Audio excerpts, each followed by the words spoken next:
mordió la lengua al decir que dijo ayer de Nuevo León. Alegoría política. Contrastando opiniones. Reinventando lo público. La comunidad debe de pagar. Mi opinión es esta: si en su casa no le enseñaron a respetar, que lo enseñen en la casa. Redacta lo pedo, di la verdad. Alegoría política. Con la justicia.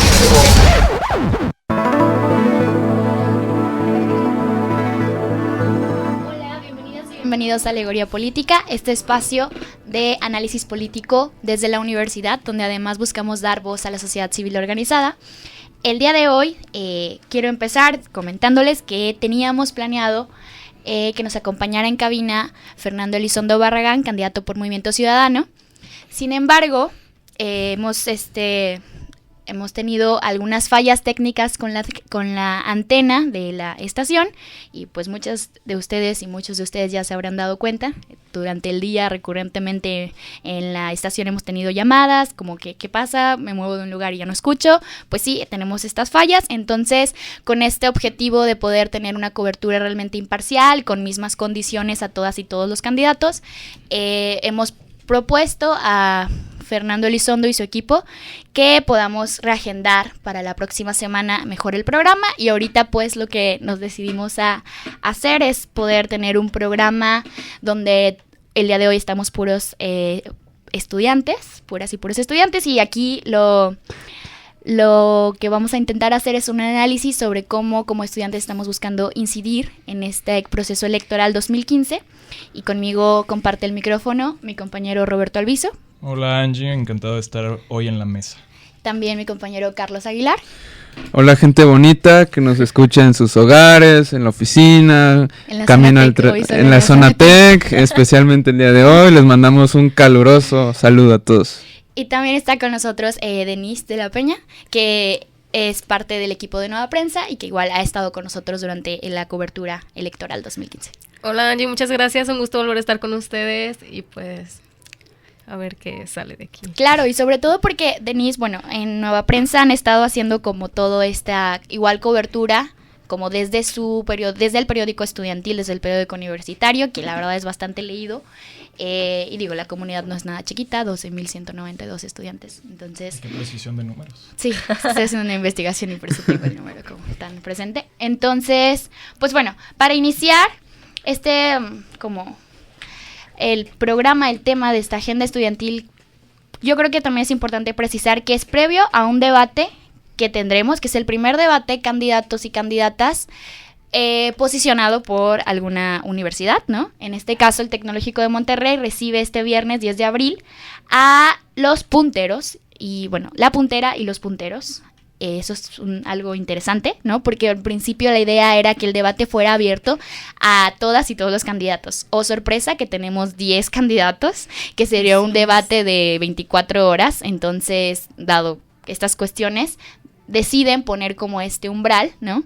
Y creo que es más del 3%. Así es más del 3% en este esfuerzo que realiza la plataforma Cómo Vamos Nuevo León, vinculada con diferentes organizaciones, específicamente en la coordinación del Consejo Cívico de Instituciones, y en conjunto con el TEC, con la Federación de Estudiantes del Tecnológico de Monterrey.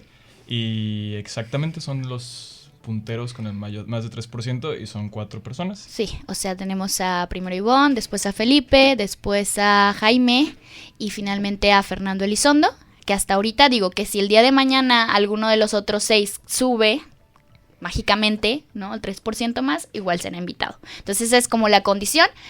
Se me hace importante, creo que, digo, y ya a lo mejor me estoy metiendo un poquito, pero el resto de los candidatos realmente, híjole, son demasiados y no sé qué es esto, pero bueno, el chiste es que tenemos después de ello como este programa que se llama Actúa, ¿no? En general este proyecto, donde antes del debate se propuso primero informar a los estudiantes para en el debate invitarles a escuchar y finalmente invitarlos a votar, ¿no?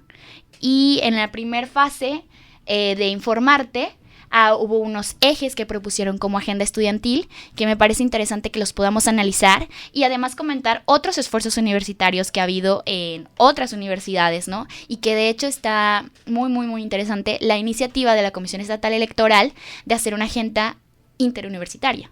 O sea, si bien creo que al final pues va a ser algo muy similar, ¿no? O sea, si bien cada universidad está poniendo como estos son los temas que como estudiantes de esta universidad nos interesa posicionar, igual como este esfuerzo conjunto, y que en general en el activismo estudiantil es muy poca el trabajo interuniversitario que llegamos a hacer, ¿no? Entonces creo que va a ser romper paradigmas en ese sentido. A mí se me hace muy emocionante el ejercicio que se está realizando, ¿no? Yo creo que todos los que estamos en esta cabina es nuestro primer proceso de elecciones a gobernador en el que estamos participando activamente, no como candidatos, sino como ciudadanos involucrados y específicamente como universitarios. Entonces las propuestas que hemos podido manejar en estos micrófonos o hemos podido discutir en foros como el que comenta Angie ahora el que organiza la Comisión Estatal Electoral junto con representantes estudiantiles de otras universidades, me emociona mucho. Creo que es un ejercicio que involucra un compromiso real de entender qué es lo que está pasando en la entidad y de generar propuestas y soluciones para enfrentarlas. Y al final de cuentas, pues por más universitarios que seamos, o más bien aceptando nuestra condición de universitarios, pues creo que nuestras habilidades y capacidades pueden aportar mucho en eso. Aquí en los micrófonos preguntamos ya en las entrevistas que hemos realizado a Jaime Rodríguez y a Felipe de Jesús Cantú, uno candidato independiente a la gobernatura, otro candidato del Partido de Acción Nacional, cómo va a integrar a los jóvenes en su equipo de gobierno. Y yo creo que también es algo que a mí me interesa mucho discutir hoy con ustedes. ¿Cómo vamos a hacer una vez que también la elección haya terminado, el proceso electoral haya concluido, para seguir teniendo incidencia? Y ese es el gran reto. Pero, ¿sabes? Yo creo que antes de pensar, y no sé, ahorita me dirán ustedes qué piensan también, antes de pensar en qué voy a hacer después de que ya llegue quien sea que llegue a la gubernatura, ¿no? ¿Cómo voy a estar realmente incidiendo, ¿no? Que este trabajo no se quede en, te di una agenda y ahí lo dejé y tú hazlo, ¿no? Pero además, creo que habría que reflexionar, y es muy, muy importante, ¿por qué esta generación de universitarios llegamos a este punto de querer incidir y de estar empezándolo a hacer? O sea, ¿qué refleja eso?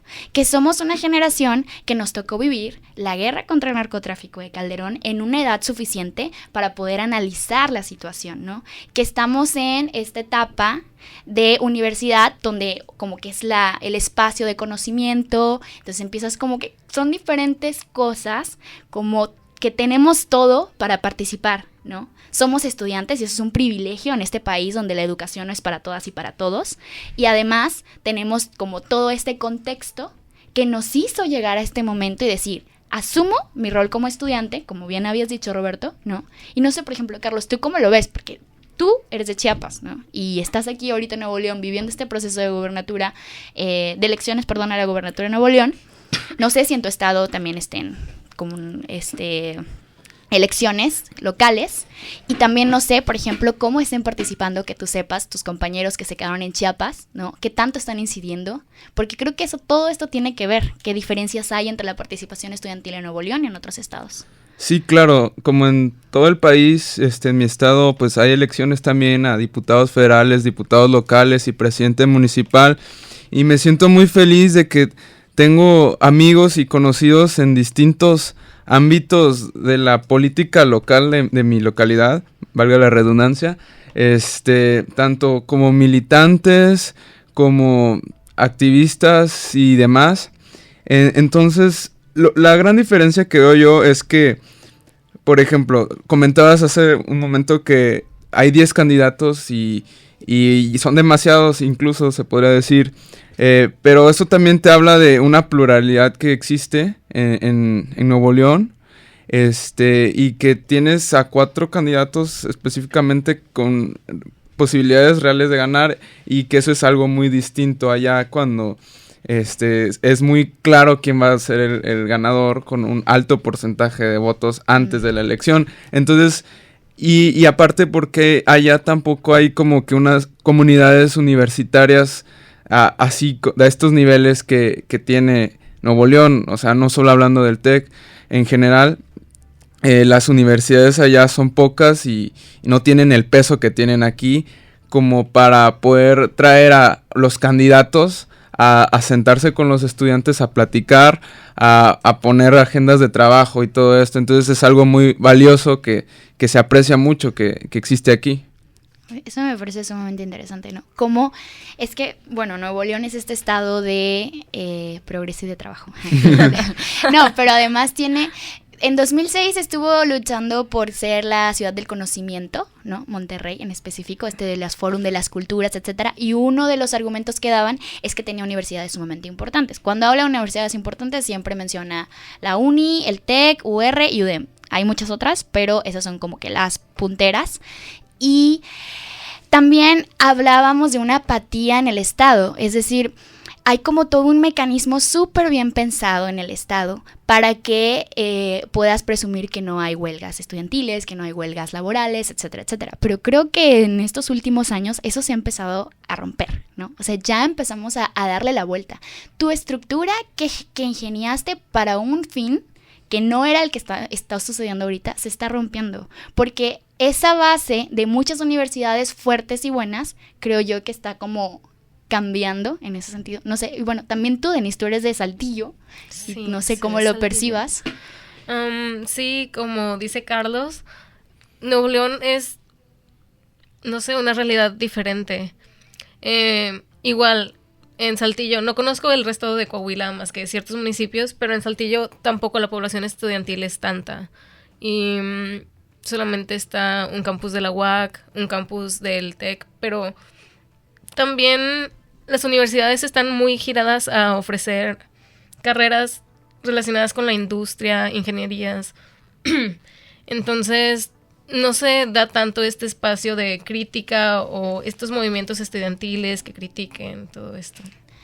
Y yo creo más, digo, obviamente crítica, y la crítica es muy importante, pero justo cuando estabas hablando... Proponer, sí, más que crítica. No, las dos cosas, pero a mí, por ejemplo, yo tengo así un problema muy grande con cómo la gente se agarra esta palabra y la usa para muchas cosas y la denosta, que es no crítica, pero grilla. O sea, yo pienso, cualquier persona, específicamente los estudiantes, parece que si tú tienes una postura sobre lo público y si tú vas y declaras, ¿sabes qué? Yo estoy en contra o a favor de esto, y movilizas y sí, después a lo mejor se traduce en propuesta, pero ese primer proceso de activación parece que es tachado como sin provecho, ineficiente, y entonces es grilla. Y la grilla es esta discusión que quieran hacer pensar que no vale la pena cuando la discusión es importante y la discusión constante de los temas públicos es muy, muy relevante. Quizá tiene que ver con que estamos más enfocados a un aspecto ingenieril en la comunidad estudiantil y no tanto a un aspecto de la apertura de foros de reflexión social. No sé, me quedo con esa duda. Bueno, respecto a lo que decías primero, sí siento que en cierta parte se desacredita a los jóvenes por ser eso, jóvenes, y por desafiar lo que existe. Si quieres hablar. Sí, con lo que comentabas, lo de grilla y todos esos términos, yo estoy de acuerdo con una crítica informada, una crítica con fundamentos y propositiva, como mencionaba Denise, pero caer en la crítica por la crítica y luego vienen estos términos chairos, que son las personas que están en contra del gobierno por llevar la contra nada más, sino de que a veces nos vemos a todos así como por pensar distinto, como enemigos, no sé. Entonces, más allá de una crítica por llevar la contraria, hay que estar informados para estar seguro de lo que decimos y tener esa confianza y poder que se dé precisamente la apertura a espacios de diálogo donde se intercambian ideas, opiniones, y no necesitamos pelearnos o decir groserías en las redes sociales por pensar distinto, sino podemos hablarlo y platicarlo y sin faltarnos el respeto y sin caer en esas cosas. Pues sí, de hecho, tocan dos puntos importantes yo quiero recuperar. Por ejemplo, esto de la cuestión de, dijiste, Denise, no hay en Saltillo una comunidad estudiantil tan grande como Nuevo León. Y creo que justo eso se relaciona con que antes de ser estudiantes somos ciudadanos, ¿no? Que a lo mejor ahí sería como esta identidad común, social, que podemos compartir todas y todos, y que entonces ya todas y todos a partir de los 18 años, entonces eso podría ser un punto de encuentro, ¿no? O sea, podemos tener opiniones distintas, pero somos ciudadanos y ciudadanas, podemos como hermanar de alguna manera, ¿no? Pero lo que iba con esto es que es tan grande la comunidad estudiantil en Nuevo León y está alimentada de tantas partes de la República e inclusive de Latinoamérica, ¿no? Porque creo que eso también es muy importante, que muchos latinoamericanos vienen acá a estudiar. Entonces, esto lo han notado los candidatos y candidatas y por eso vienen a los programas, por eso vienen a las como debates y a todas estas propuestas que ha habido, ¿no? Porque también tenemos en la Libre de Derecho como estos foros que están organizando, que empezaron ayer y que van a estar durante la semana. Tienes también en la uni, que para el 21, 22 y 23 de abril también los van a invitar como que generen sus propuestas y les van a dar una agenda universitaria. O sea, no solo es el TEC, son otras universidades también, pero por eso voltean a ver, porque es una comunidad estudiantil grande, fuerte, y que antes de ser estudiantes son ciudadanos. Pero además de ser ciudadanos, tienen como este privilegio de la educación, entonces como de alguna manera todo esto se conjunta, ¿no? Y creo que también son factores importantes a analizar. Yo quisiera proponerles que nos movamos a analizar un poquito de los temas de la agenda estudiantil, que como actúa el proyecto del Tecnológico de Monterrey se ha propuesto. Yo creo que hay varias cosas ahí importantes que podríamos analizar. Podemos iniciar con el tema favorito de Roberto, movilidad y urbanismo, pero breve, porque si no se va a dejar todo el programa. No, prometo no hacerlo, prometo ser breve. Aquí lo tuvimos, aquí analizamos ese tema que es parte de la agenda del programa desde los inicios en el 2013, y con Felipe de Jesús, con Jaime Rodríguez, que ya pudimos entrevistar, lo estábamos analizando. Y es que Monterrey, como un centro urbano, Monterrey y su área metropolitana, enfrenta muchos problemas comunes a muchas ciudades, y entonces la cuestión es que es muy difícil atenderlos porque hay que conocer cuáles son las especificidades del problema.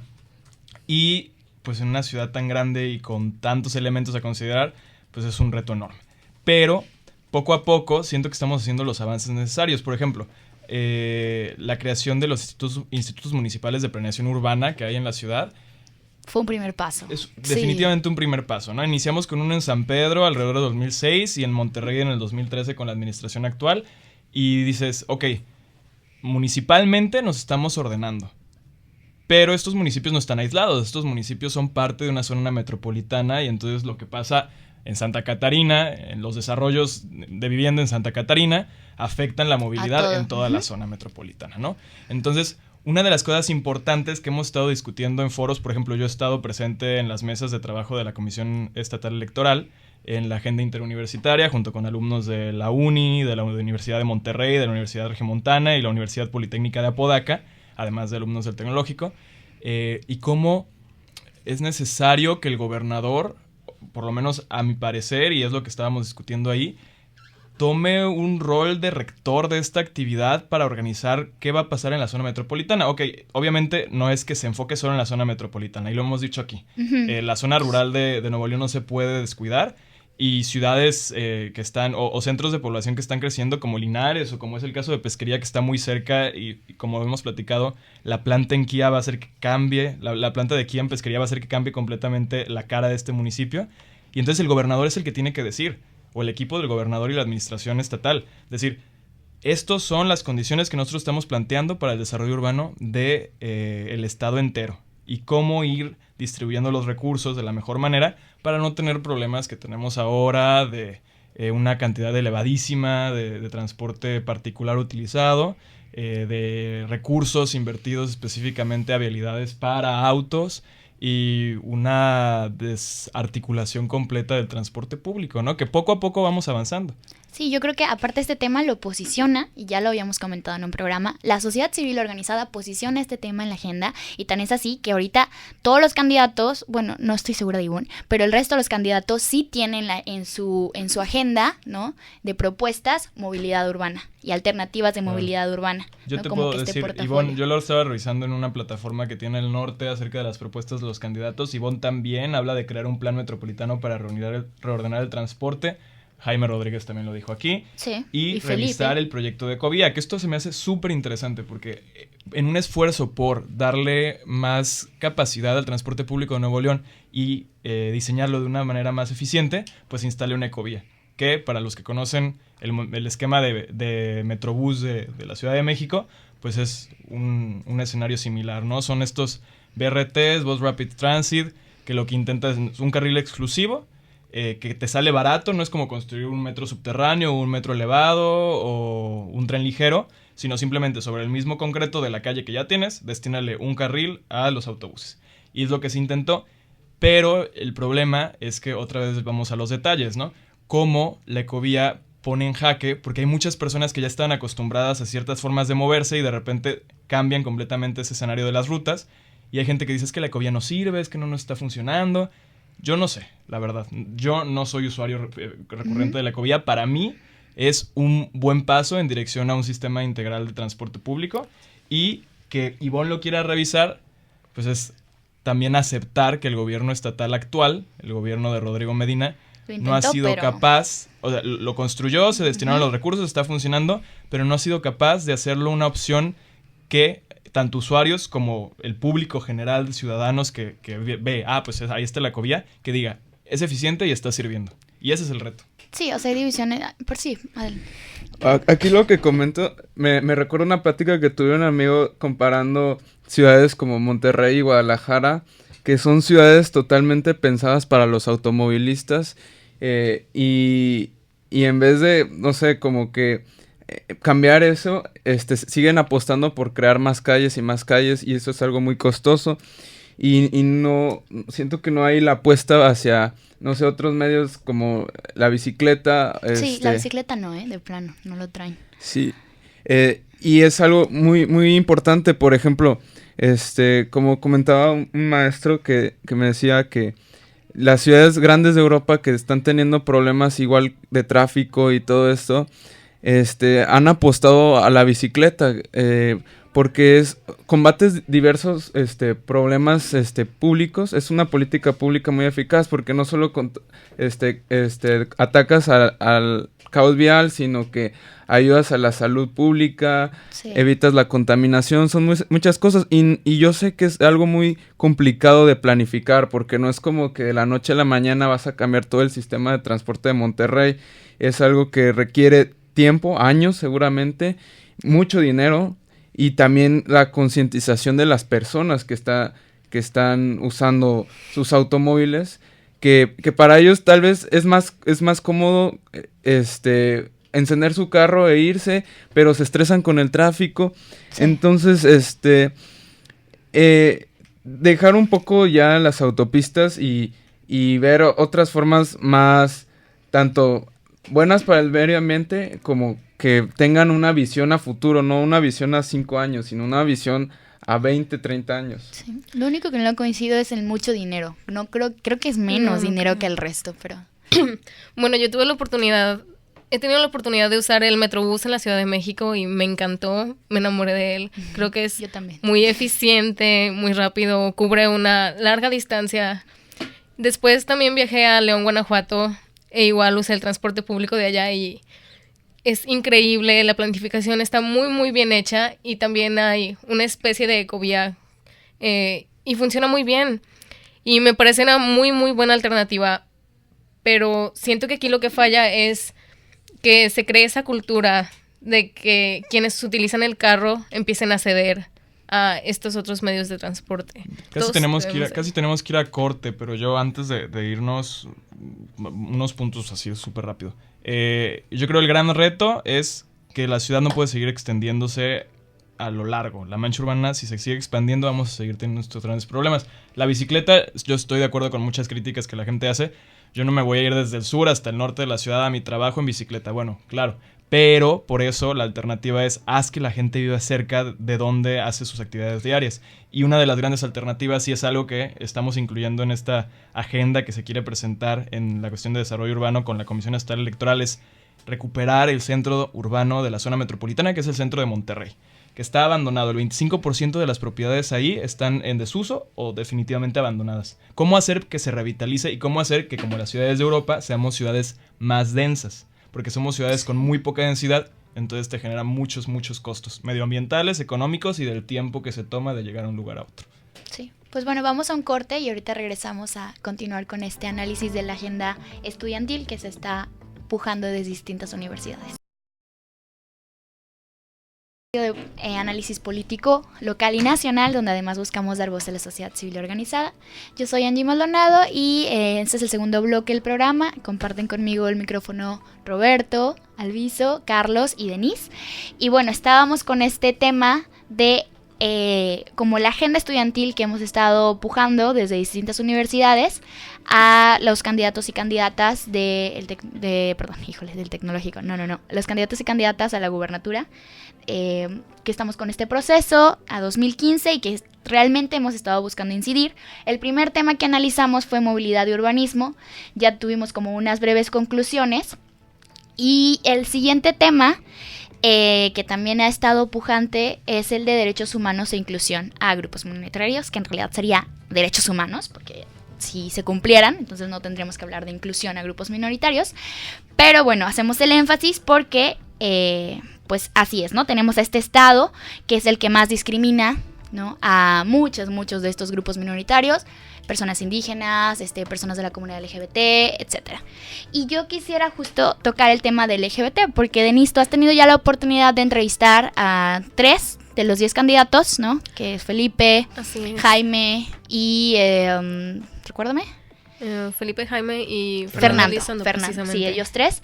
Entonces, bueno, yo creo que este tema del LGBT siempre en las 3 entrevistas lo han preguntado, ¿no? Así y bueno, igual nosotros aquí cuando tuvimos a Felipe, le preguntamos también. No sabía que era LGBT. Después ya que le dijimos que era, pues no tiene una, o sea, es que no tienen políticas públicas con esa perspectiva. Y a veces, y creo que Jaime dijo, no quiero tener posturas controversiales, ¿no? Dijo que sí, que el trabajo de un gobernador es conciliar e incluir a todos, y que a él no le tocaba emitir una postura como tal. Es que creo que no alcanzan a entender que si tienes, o sea, es un problema la discriminación en Nuevo León y no gozan plenamente de sus derechos como comunidad LGBT. Entonces, tú como gobernante, sí, tú tienes que conciliar y lo que tú quieras, pero sí tienes que tener políticas públicas con esas perspectivas. Y digo, ahorita más adelante podemos tocar otras perspectivas, como por ejemplo la perspectiva de las mujeres, ¿no? O sea, tenemos hoy en día una alta violencia contra la mujer, que es en su máxima expresión de la violencia al feminicidio, ¿no? Que Nuevo León ha aumentado un porcentaje exponencial en los últimos años, y que todo esto son consecuencia de la falta de políticas públicas con esa perspectiva, ¿no? Y yo en alguna ocasión, y ustedes me dirán, o sea, ¿qué realmente puedes proponerles a ellos que hagan con esta perspectiva, ¿no? Porque es muy fácil preguntarles, pero ¿qué les podemos proponer, Carlos? Sí, yo pienso que más que hacer leyes, más que seguir escribiendo cosas que queden en papel, es que se cumpla la ley, porque el feminicidio, por ejemplo, tú dices, los homicidios ya están todos típicamente calificados y ya todos tienen sus castigos y lo que quieras. Entonces, no es que no haya leyes que no prevean los feminicidios. O sea, matar a una persona, sea hombre o sea mujer, está mal. O sea, no importa el género. Lo que pasa aquí es que realmente no hay cumplimiento de la ley, y no solamente en homicidios, o sea, pero en robos. Nada más el 1% de los delitos que se cometen en el país son los que realmente son castigados. Sí, o sea, tenemos un alto índice de impunidad, pero creo que aquí el tema es, o sea, el feminicidio se tiene que tipificar distinto, porque cuando te matan por el hecho de ser mujer. Entonces, o sea, ahí hay como una doble, o sea, no es por ser persona, ¿Y es eso por ser no mujer. ¿Está tipificado? No, sí está tipificado. Ahí, o sea, y fue una iniciativa de ley de la sociedad civil organizada. Hay varias lagunas en la ley y sí ha habido propuestas, ¿no? Pero a un gobernador, si bien le puede tocar impulsar leyes, ¿no? O sea, les podría tocar, por ejemplo, impulsar es que no recuerdo bien qué peticiones hay, pero en la comunidad LGBT, impulsar el matrimonio igualitario, impulsar la adopción, sí lo podrían impulsar como desde su agenda, ¿no? Y te pueden decir eso, yo lo voy a impulsar o no lo voy a impulsar, y esa es mi perspectiva, esa es mi política pública con perspectiva comunidad LGBT. Pero no es tanto eso, ya hay una ley, por ejemplo, en el caso de las mujeres, donde ya está tipificado el feminicidio y sin embargo hemos tenido un aumento de feminicidio, como decía, exponencial, ¿no? ¿Por qué? Porque no ha habido cosas de raíz, ¿no? Y ahorita hay una petición de investigación para alerta de violencia de género y el Instituto Estatal de la Mujer, que igual fue iniciativa de la sociedad civil organizada, o sea, este estado es de puras iniciativas de la sociedad civil organizada, ¿no? Votó nulo, ¿no? Por ejemplo, no pudo votar a favor de que se investigue si Nuevo León debe tener esa alerta de género porque responden a cosas políticas, ¿no? Al final de cuentas, ¿no? A cuestiones electorales, ni siquiera políticas, electorales. Entonces, a lo que voy a mí se me ocurre, o sea, platicando con Miguel Díaz, el líder que, bueno, ya se graduó, pero el año pasado abrió el grupo Aire, ¿no? Yo le decía, ¿qué le podrías proponer? O sea, porque bueno, al programa vienen nosotros a preguntarles qué proponen, no a decirles qué proponer, ¿verdad? Pero yo dije, en algún punto que pudieras platicar con un candidato o candidata, ¿qué le dirías? Y dice, es que lo que falta es capacitar, por ejemplo, a sus elementos de seguridad, que son los que más violentan a las personas LGBT. O sea, ¿por qué? Y eso ya es una cuestión de derechos humanos, ¿no? O sea, cuando el gobierno atenta contra los derechos de las y los ciudadanos, eso es una cuestión de derechos humanos. Si yo, Angie, atento contra Carlos o contra Roberto, eso es distinto, ¿no? Porque entonces el gobierno tendría que atender eso y no es cuestión de derechos humanos, sino de estar violando la ley. Porque la ley dice que debe respetar los derechos humanos. Pero los derechos humanos te protegen contra el gobierno, ¿no? Contra las fallas del gobierno a tu persona. Entonces, en ese sentido, ellos lo que tendrían que estar haciendo, por ejemplo, dijo, que nos dejen incidir como comunidad LGBT. ¿Qué implica eso? Que los reconozcan como una comunidad, para empezar. Y después de ahí, o sea, ya ni siquiera estoy hablando del matrimonio igualitario y no sé qué, estoy hablando de que los dejen incidir en el sentido de, déjame capacitar a tu gente, por ejemplo, a tus policías, que son los que más me reprimen, como homosexual o como lesbiana, y etcétera, y que puedan tener esta perspectiva, ¿no? Y también que sepan que los derechos humanos, o sea, no es solo para, porque eso tienden a ser mucho los elementos de seguridad en general, los derechos humanos son del gobierno contra la persona. Y tú cuando tienes el uniforme eres gobierno, pero cuando te quitas el uniforme, persona eres todo el tiempo, pero cuando te quitas el uniforme ya no eres gobierno, ¿no? Entonces también son derechos para ti. Entonces hay muchas cosas que se podrían hacer y yo creo que la capacitación es clave. La capacitación para la cuestión de mujeres, porque no somos una, somos varias. ¿Por qué? Porque cuando va la gente, no sé, si a tu mamá le pega tu papá y la violenta no sé qué, y tu mamá se acerca a la Procuraduría General, a la Procuraduría de Nuevo León, no saben qué hacer. O le dicen, o no le dan las alternativas que puede tener. Le dicen, no señora, seguro usted le puso el cuerno y se lo merece, regrésese a su casa y póngase a cocinar. Así, o sea, falta por capacitar. Lo menos de donde yo vengo es todo lo contrario, se le da demasiado peso a la mujer, o sea, una persona que, no sé, o sea, puede ir a la prisión el resto de su vida, 30 años, 20 años, nada más por cachetear a su mujer. O sea, eso es algo que por lo menos en mi estado yo he visto. Y al punto de decir, ya, o sea, tal vez en vez de castigar el delito, no es el chiste no es castigar el delito, sino prevenir el delito. Desde antes de que se cometa, no estar esperando a que suceda. Pero para mí se me hace la misma lógica, ¿no? O sea, si alguien te cachetea, ¿qué te puedo hacer después? Y no es nada más cachetear a la mujer. O sea, eso ya aparte, es violencia física. Sí, ¿no? O sea, la violencia intrafamiliar está mal y ha sido causa de muchos problemas que vienen surgiendo en el país. O sea, realmente los problemas que tenemos ahorita han surgido desde la familia, cómo se ha fracturado todo esto. ¿Y qué pasa? Tenemos jóvenes, niños que crecen sin sus padres y que con falta de oportunidades, que ante esto pues les queda o morir de hambre o hacer daño, robar, polarizas, pero lo que, o sea, creo que hay un punto. Lo que dijiste de violencia intrafamiliar, esa es una de las deudas legislativas que hay en Nuevo León, por ejemplo. Ahorita me acordé. O sea, en Nuevo León está tipificado como violencia intrafamiliar, pero no como violencia a las mujeres. Entonces, por ejemplo, ahí es distinto.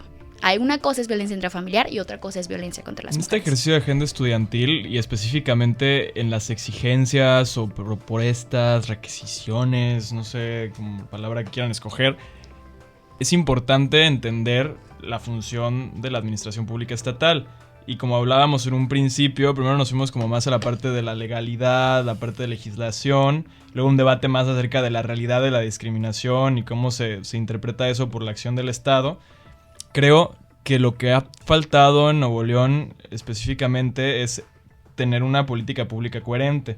Por ejemplo, haciendo un contraste con un comentario que hizo aquí un invitado nuestro, Moisés López Cantú, decía esto con respecto a movilidad, pero creo que se puede aplicar perfectamente también en esto, que dice, la política pública sobre movilidad sí existe en Monterrey, dice, es una política pública de facto. Nadie la pensó, nadie la coordina, nadie la hace y nadie la evalúa.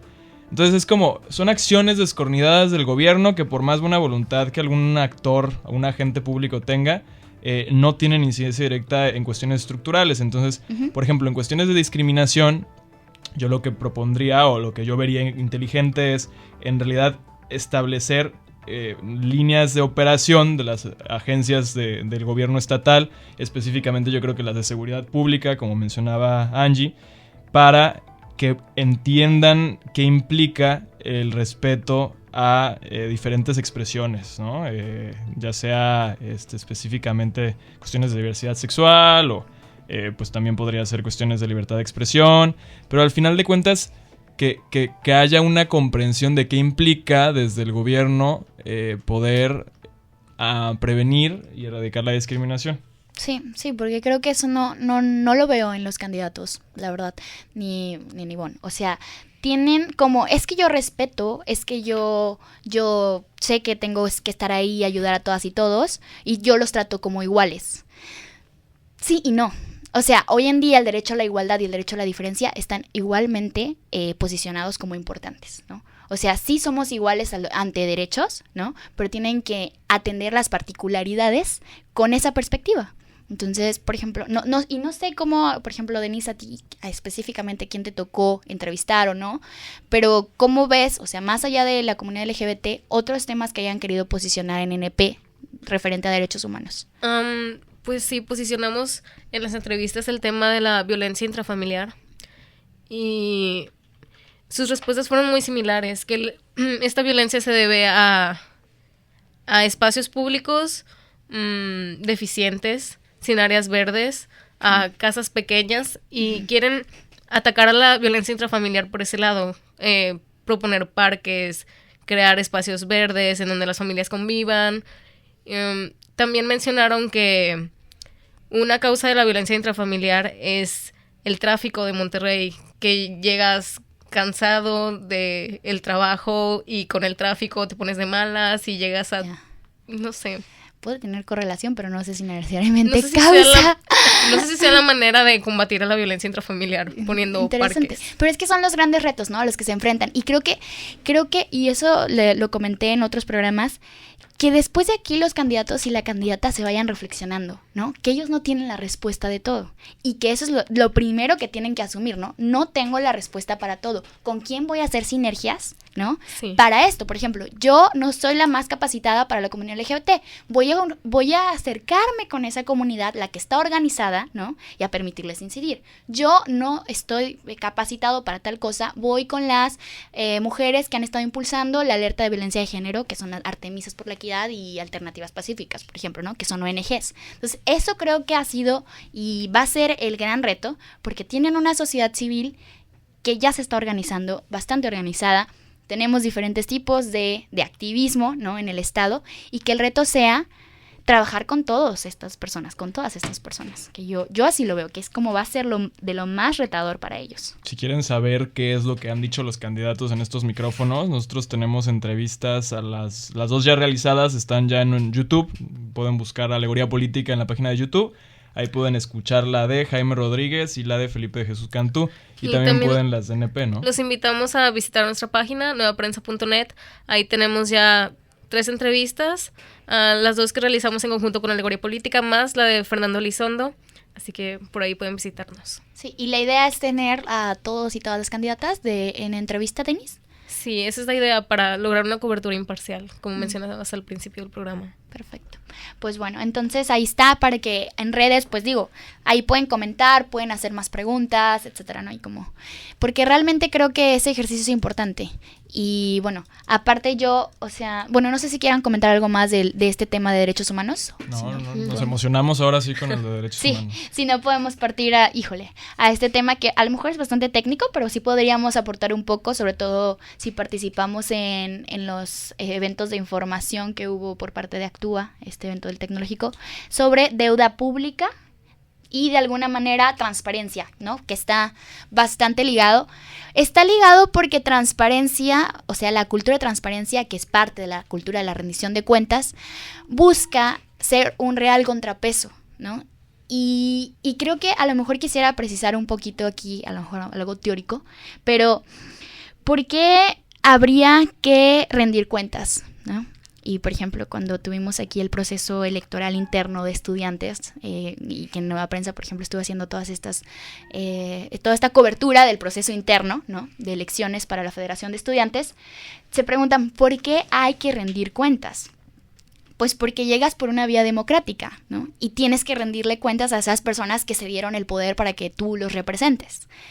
Tan simple como eso. Entonces, obviamente, todas las personas que reciben financiamiento público tienen que rendir cuentas, ¿no? Y poco a poco hemos tenido esta apertura del 2000 para acá, o sea, con Fox inició, digo, no sé si Fox realmente era un firme creyente de esta cultura, pero de cómo salió, y tenemos esta ley, y fue la primer como granito de arena, y bueno, yo diría que súper grande, y entonces ahora tenemos que, ya los sindicatos van a tener que rendir cuentas, o sea, todo este sujeto obligado va a ser aquel que reciba financiamiento público.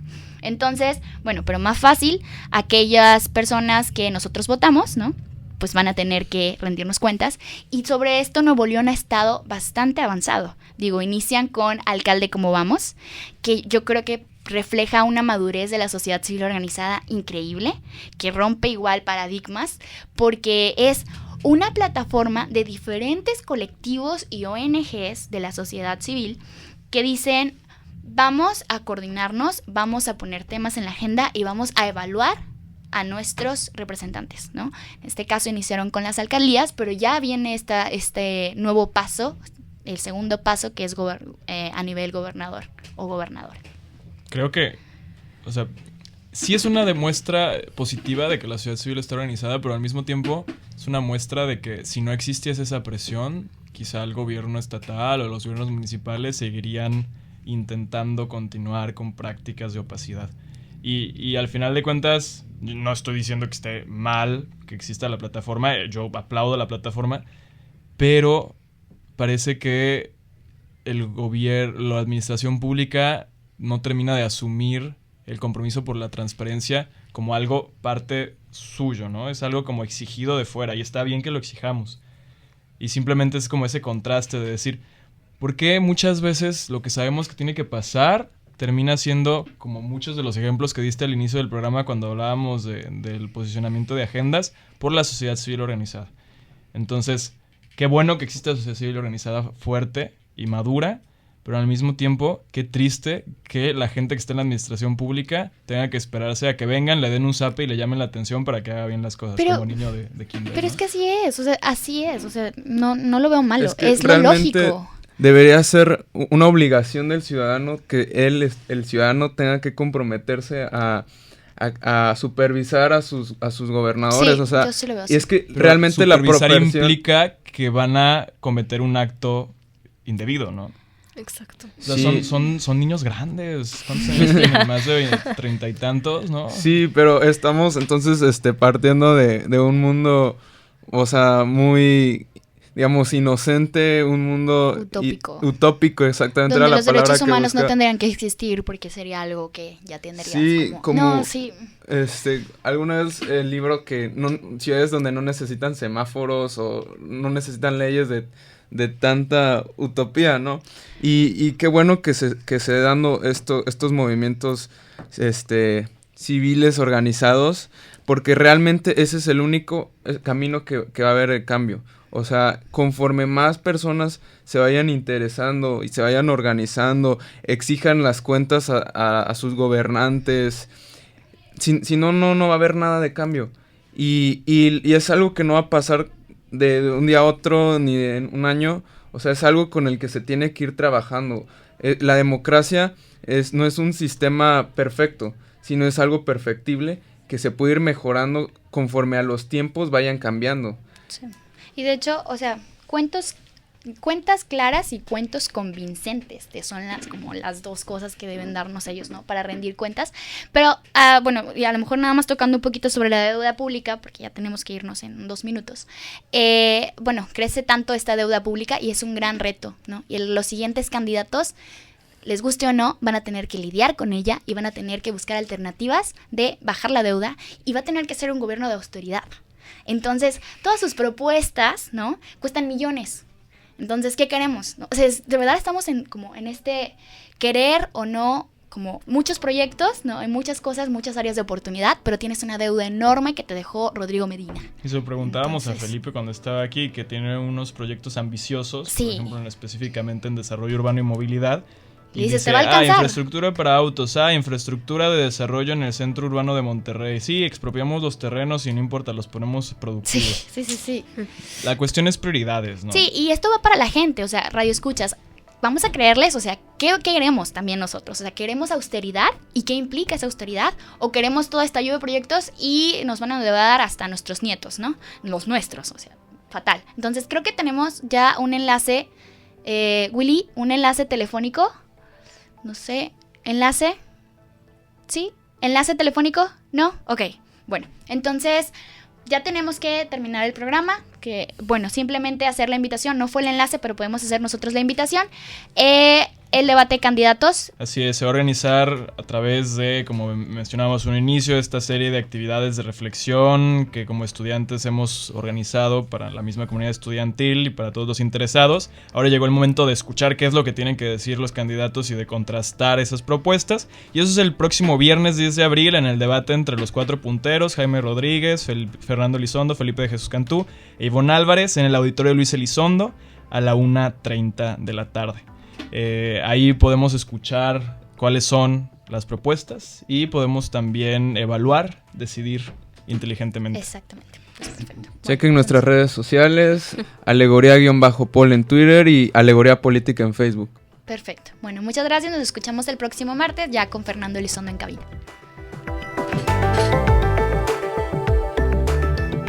24 horas diarias de cultura, información y entretenimiento. Frecuencia TIC, conciencia en la radio.